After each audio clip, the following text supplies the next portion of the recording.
Masih bersama saya Budiman Tanrujo di satu meja The Forum, Pak Wiyadi Wianto. Jadi Pak Prabowo itu memang bertemu dengan Bang Surya, nanti juga dengan partai-partai politik lain, semata-mata ingin mengajak mereka masuk demi persatuan nasional atau memang membagi-bagi jatah menteri sih? Ya, kita bicara bagi-bagi jatah menteri nanti dulu deh, ya. Karena Nanti dulu? nanti dulu. Oke. Nah, tapi prinsipnya bahwa kita ini Pak Prabowo kan menginginkan adanya suatu persatuan dan adanya suatu bagaimana kita membangun negara ini. Nah, silaturahmi kepada partai-partai yang sekarang sudah dilakukan di Nasdem dan tidak menutup kemungkinan juga dengan partai-partai yang lain, itu adalah bagaimana kita bicara mengenai masalah membangun negara ini. Membangun negara. Kemudian kalau memang dari apa yang sudah dilakukan itu, kemudian kita bicara mengenai masalah persatuan dan kita memang bersama-sama, ya tentunya ini akan ada satu pembicaraan lebih lanjut mengenai masalah bagaimana koalisi ke depan. Gitu kan. Nah ini saya kira teman-teman koalisi yang hadir di sini pun juga sudah memberikan suatu sinyal hijau mengenai masalah bagaimana koalisi ke depan itu. Dan saya kira memang intinya kan Pak Prabowo menginginkan adanya bahwa kita ini membangun bangsa tidak bisa sendirian. Nggak bisa sendirian? Kita harus bersama-sama. Dan kita intinya adalah bagaimana kita ini memberikan kesejahteraan kepada rakyat dan kemudian kita menyongsong Indonesia Emas 2045. Oke. Ini adalah payung utamanya. Kemudian juga bahwa di sini setelah pemilu, ya kita dengan contoh yang 2019 bahwa ada rekonsiliasi. Nah disinilah Pak Prabowo juga melihat bahwa rekonsiliasi yang terjadi pada 2019 itu bisa dilanjutkan juga dengan silaturahmi itu untuk kita berrekonsiliasi untuk membangun negara ini. Oke, baik. Bang Doli, kalau dari sisi legislatif kan Golkar kan relatif diperkirakan nomor 2 ya, bisa juga mungkin nomor 1. Tapi dari posisi betul Golkar itu kemudian ditawarin atau minta 5 menteri di kabinetnya Pak Prabowo. Sebenarnya saya ingin menjelaskan ya, informasi tentang, dan sekaligus saya koreksi, sebenarnya kita nggak pernah bicara minta 5. Ya. 6 tapi? Nggak pernah minta gitu. Oh nggak minta, oh tapi kan 6. Nggak pernah minta ya. Cuman waktu itu kan itu disampaikan waktu dalam acara internal ya.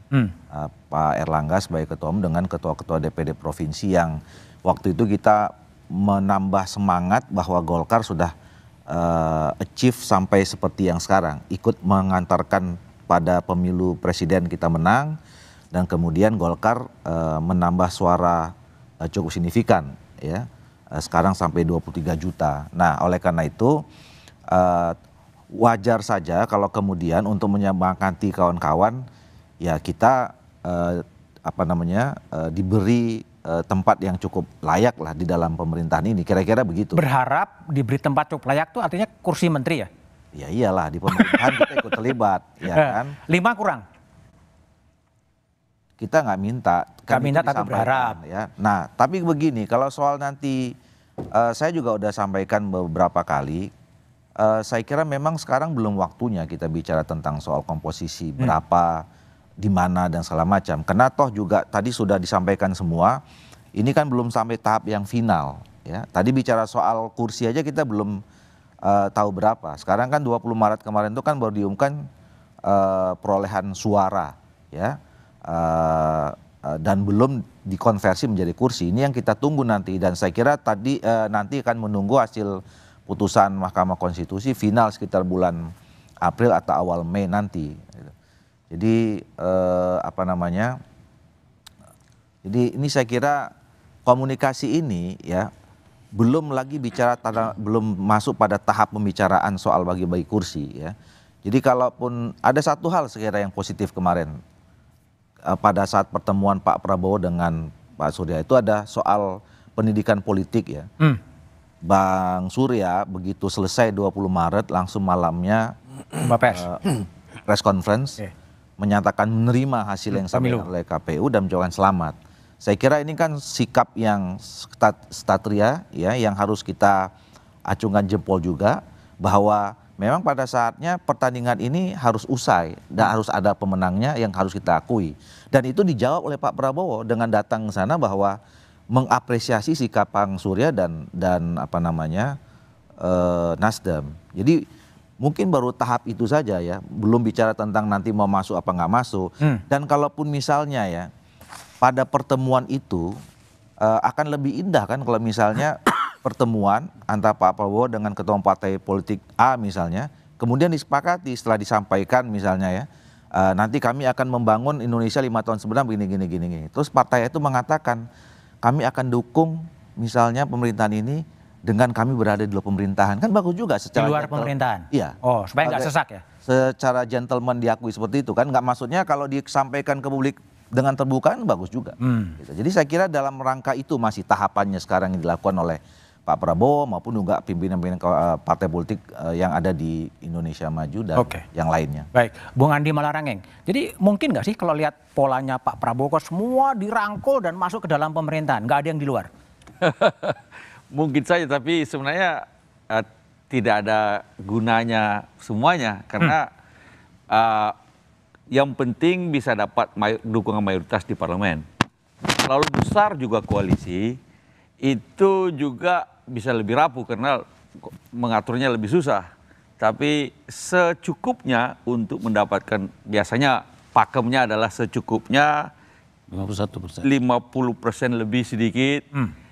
Jangan juga terlalu mepet, jangan juga terlalu besar, kira-kira semacam itu. Sehingga pemerintahan bisa berjalan dengan baik. Toh perlu juga kita perlu juga ada yang oposisi.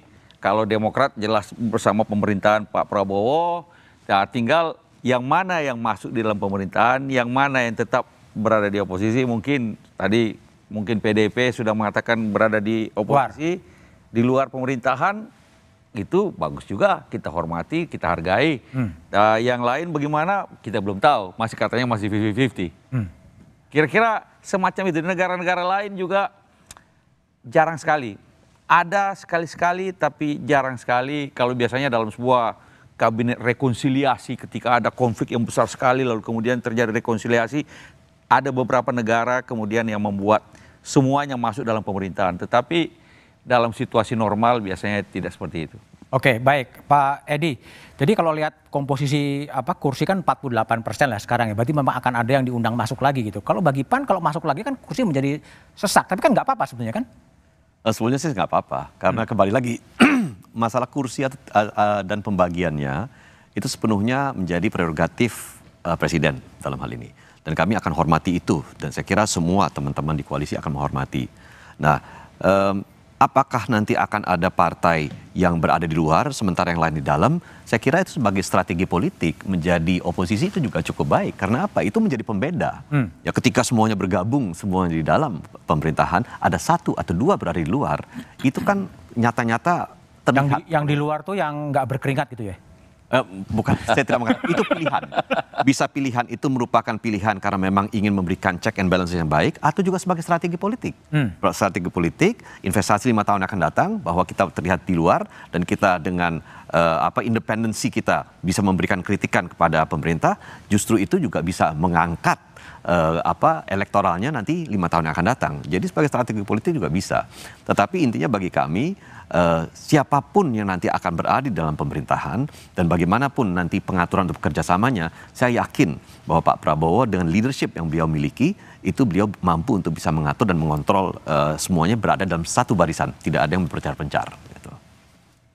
Oke, kembali lagi ke Bung Hermawi ini, kalau udah ditemuin, udah di Pak Prabowo juga terbuka mengatakan mengajak koalisi, gabung ke sana. Ya, jadi seperti yang kita tegaskan.